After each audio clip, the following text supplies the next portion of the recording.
Hello, everyone. Happy Monday. I hope you're enjoying your Monday night. Just wanted to let you know if I am posting story time too late in the night for you, just let me know, and I'll try my best to post everything earlier. Thank you for joining me for Storytime with Moonie, where I read short stories every Monday, Wednesday, and Friday for littles in every community. You can follow me on Instagram at Moonie the Space Kitty, Moonie the Space Kitty SFW, or Storytime with Moonie. The only difference between the profiles are the tags that I use.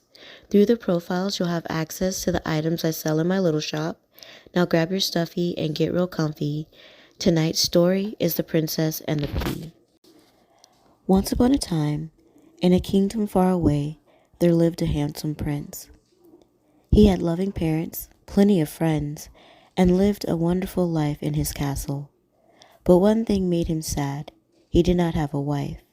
The prince had always wanted to marry a princess, but he wanted her to be clever and funny, and loving and kind. None of the princesses that he met at parties or balls were quite right.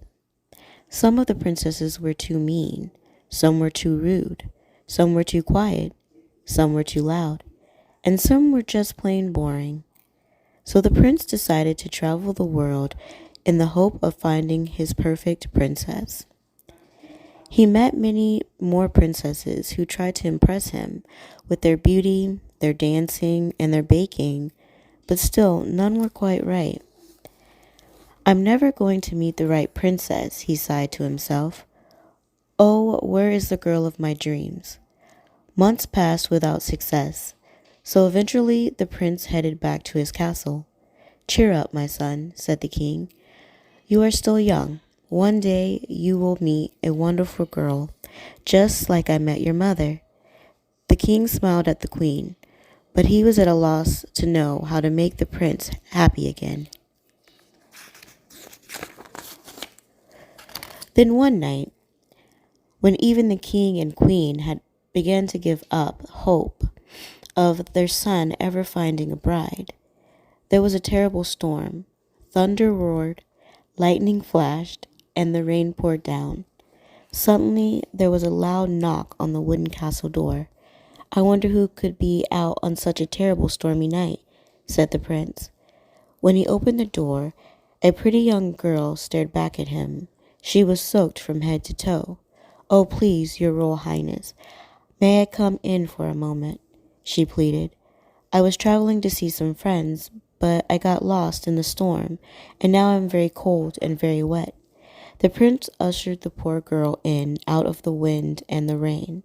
You poor thing, said the queen. You must stay the night. You cannot travel on in this weather. The prince smiled at the girl. What is your name? He asked her. I'm Princess Penelope, she replied. You are all very kind. I don't want to be a bother to you. At the word princess, the queen smiled to herself. I wonder, she thought, but she didn't say anything. She took the girl's hand and said aloud, Of course not, my dear. Come, and let's get you warm. Once the princess had changed into some dry clothes, the queen invited her to have some supper with the family. The prince listened contentedly as the charming princess chatted away over their meal.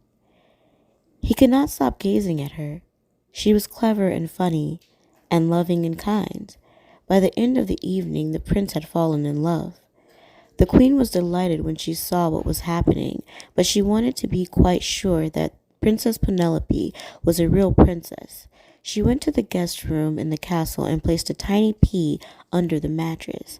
Then she told the servants to pile 20 more mattresses onto the bed. Then the queen had 20 feather quilts piled on top of the 20 mattresses. Now we shall see if you are a real princess, murmured the queen to herself.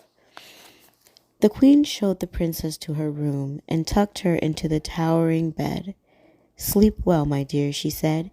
In the morning, the princess came down to breakfast, rubbing her eyes. How did you sleep, my dear? The queen asked her. The princess did not want to be rude, but she couldn't lie. I'm afraid I hardly slept a wink, she replied, stifling her yawn.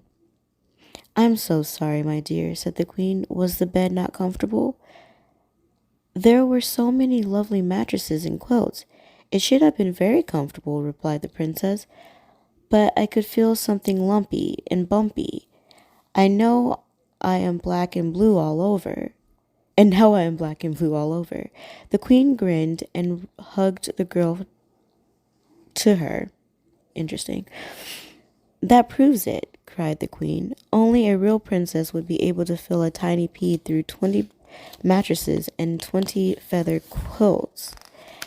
The prince was filled with joy. He had finally met the princess of his dreams. Not long after that, the prince asked Princess Penelope to be his wife. She happily agreed, and they were married in the castle. The prince was never unhappy again.